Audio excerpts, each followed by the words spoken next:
2. Do not fight the last war.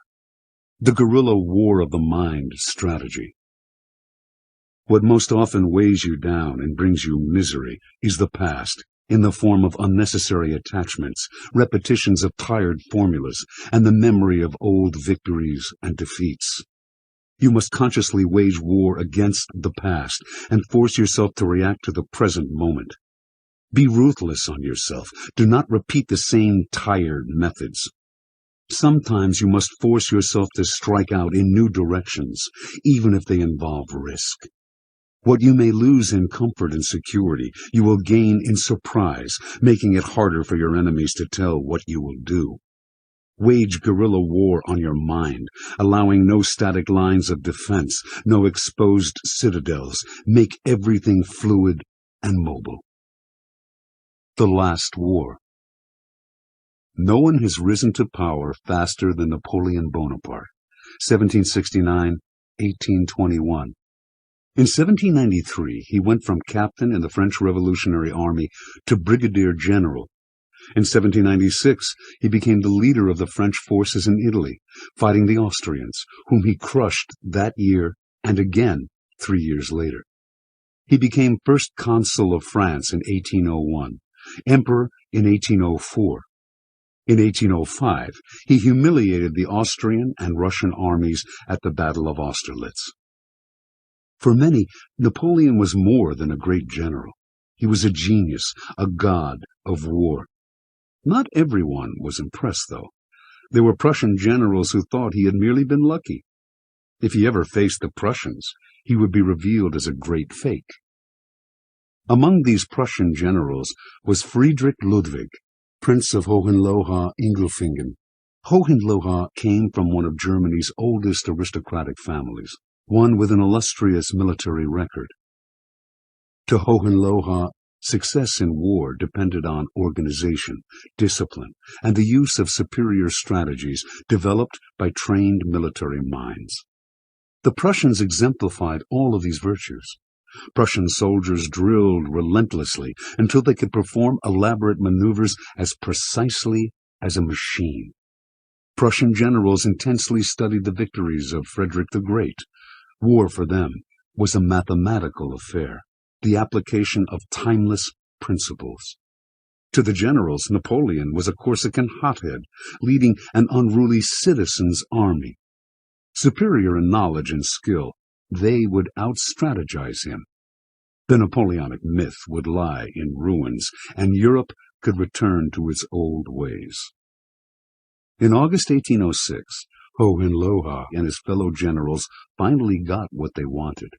King Friedrich Wilhelm III of Prussia, tired of Napoleon's broken promises, decided to declare war on him in 6 weeks. In the meantime, he asked his generals to come up with a plan to crush the French. Hohenlohe was ecstatic. The campaign would be the climax of his career. He had been thinking for years about how to beat Napoleon, and he presented his plan to the generals' first strategy session. Precise marches would place the army at the perfect angle from which to attack the French as they advanced through southern Prussia. An attack in oblique formation, Frederick the Great's favorite tactic, would deliver a devastating blow. The other generals, all in their 60s and 70s, presented their own plans, but these too were merely variants on the tactics of Frederick the Great. Discussion turned into argument. Several weeks went by. Finally, the king had to step in and create a compromise strategy that would satisfy all of his generals. A feeling of exuberance swept the country, which would soon relive the glory years of Frederick the Great.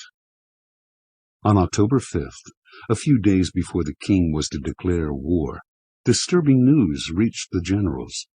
A reconnaissance mission revealed that divisions of Napoleon's army, which they had believed was dispersed, had marched east, merged, and was massing deep in southern Prussia. The captain who had led the scouting mission reported that the French soldiers were marching with packs on their backs.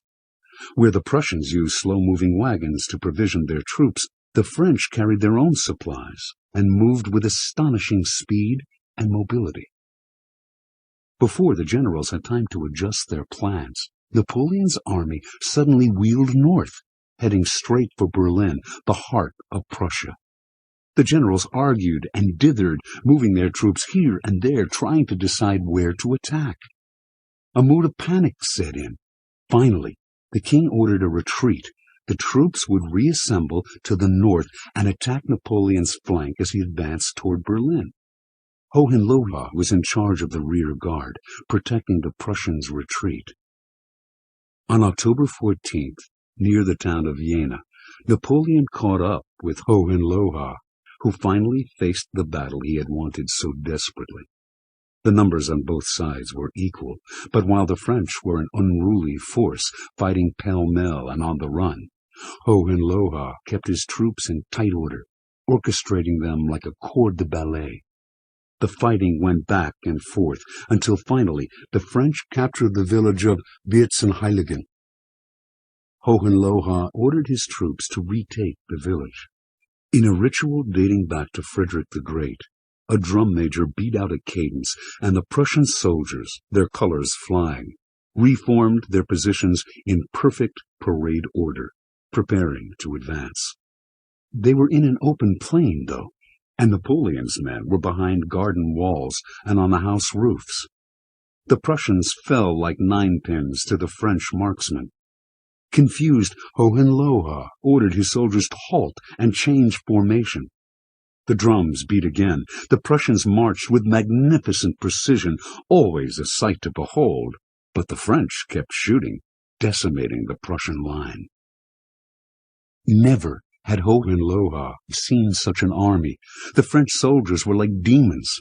Unlike his disciplined soldiers, they moved on their own, yet there was method to their madness. Suddenly, as if from nowhere, they rushed forward on both sides, threatening to surround the Prussians.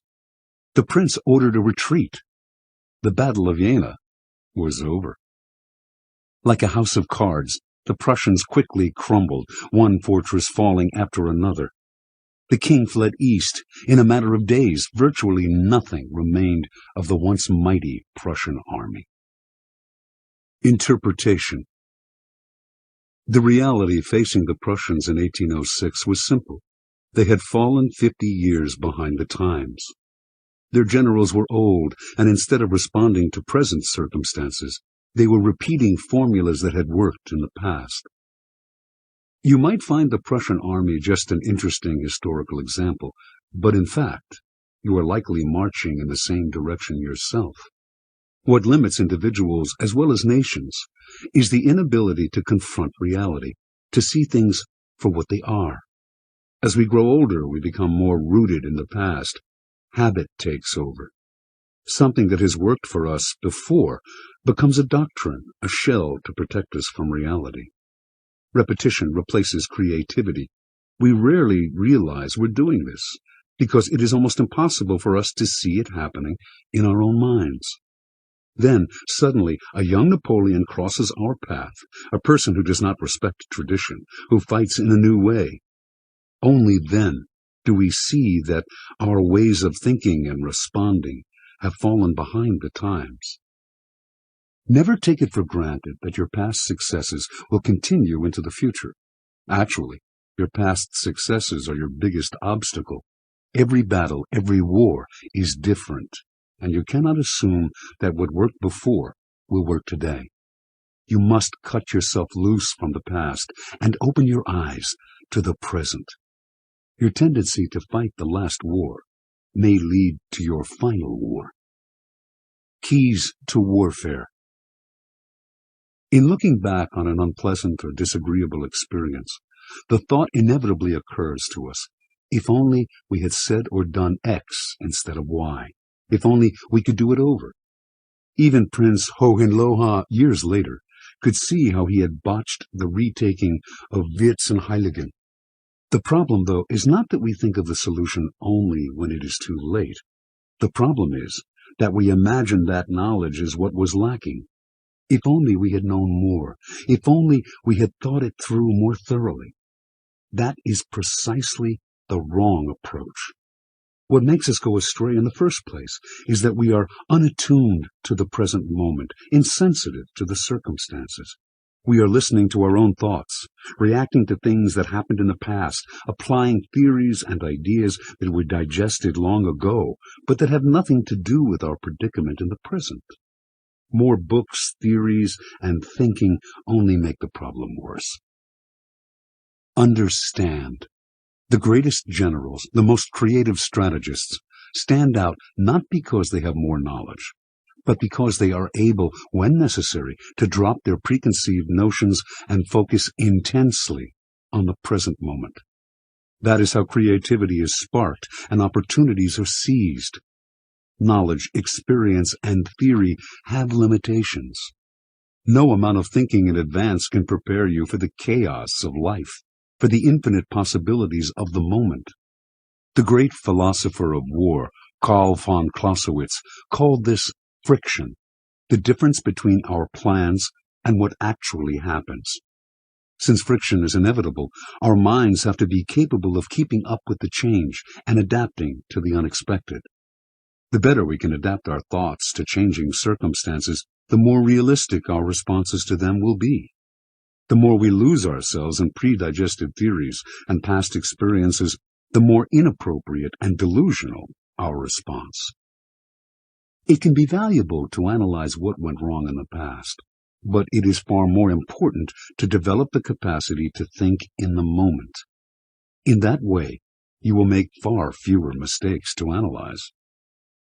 Think of the mind as a river. The faster it flows, the better it keeps up with the present and responds to change. The faster it flows, also, the more it refreshes itself and the greater its energy. Obsessional thoughts, past experiences, whether traumas or successes, and preconceived notions are like boulders or mud in this river, settling and hardening there and damming it up. The river stops moving.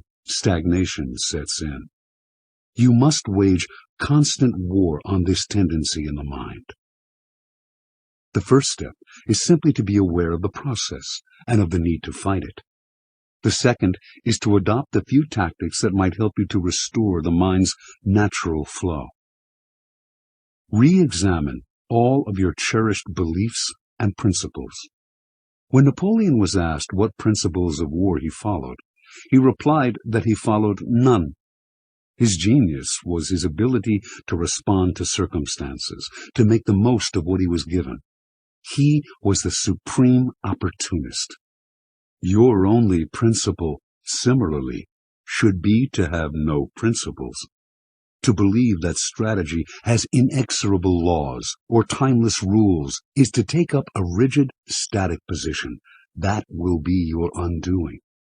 Be brutal with the past, with tradition, with the old ways of doing things. Declare war on sacred cows and voices of convention in your own head. Erase the memory of the last war. The last war you fought is a danger, even if you won it. If you were victorious, you will tend to repeat the strategies you just used, for success makes us lazy and complacent. If you lost, you may be skittish and indecisive. Do not think about the last war. Instead, do whatever you can to blot it from your mind. Ted Williams, perhaps baseball's greatest pure hitter, made a point of always trying to forget his last at-bat. Whether he'd gotten a home run or a strikeout, he put it behind him. No two at-bats are the same, even against the same pitcher, and Williams wanted an open mind. He would not wait for the next at-bat to start forgetting. The minute he got back to the dugout, he started focusing on what was happening in the game taking place. Attention to the details of the present is by far the best way to crowd out the past and forget the last war. Keep the mind moving. When we were children, our minds never stopped. We were open to new experiences and absorbed as much of them as possible. We learned fast because the world around us excited us.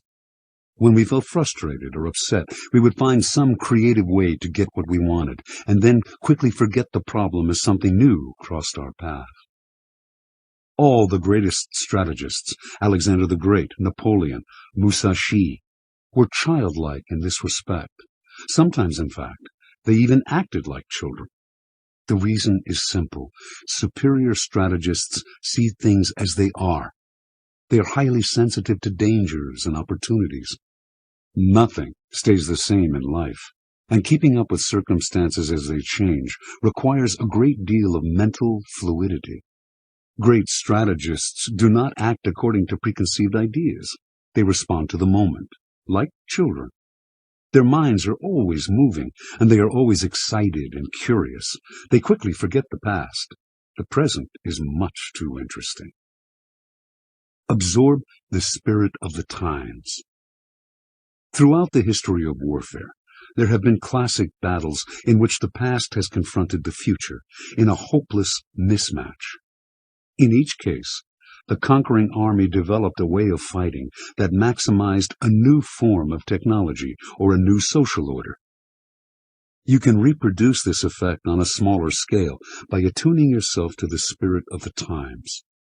Developing antennae for the trends that have yet to crest takes work and study, as well as the flexibility to adapt to those trends. As you get older, it is best to periodically alter your style. By constantly adapting and changing your style, you will avoid the pitfalls of your previous wars. Just when people feel they know you, you will change. Reverse course. Relationships often develop a certain tiresome predictability. You do what you usually do, other people respond the way they usually do, and around it goes. If you reverse course, act in a novel manner, you alter the entire dynamic. Do this every so often to break up the relationship's stale patterns and open it to new possibilities. Think of your mind as an army. Armies must adapt to the complexity and chaos of modern war by becoming more fluid and maneuverable. The ultimate extension of this evolution is guerrilla warfare, which exploits chaos by making disorder and unpredictability a strategy. The guerrilla army never stops to defend a particular place or town. It wins by always moving, staying one step ahead. By following no set pattern, it gives the enemy no target. The guerrilla army never repeats the same tactic. It responds to the situation, the moment, the terrain where it happens to find itself. There is no front, no concrete line of communication or supply, no slow-moving wagon. The guerrilla army is pure mobility. That is the model for your new way of thinking. Apply no tactic rigidly. Do not let your mind settle into static positions, defending any particular place or idea, repeating the same lifeless maneuvers. Attack problems from new angles, adapting to the landscape and to what you're given. By staying in constant motion, you show your enemies no target to aim at. You exploit the chaos of the world instead of succumbing to it. Reversal. There is never any value in fighting the last war. But while you're eliminating that pernicious tendency, you must imagine that your enemy is trying to do the same, trying to learn from and adapt to the present. Err on the side of caution. Be ready.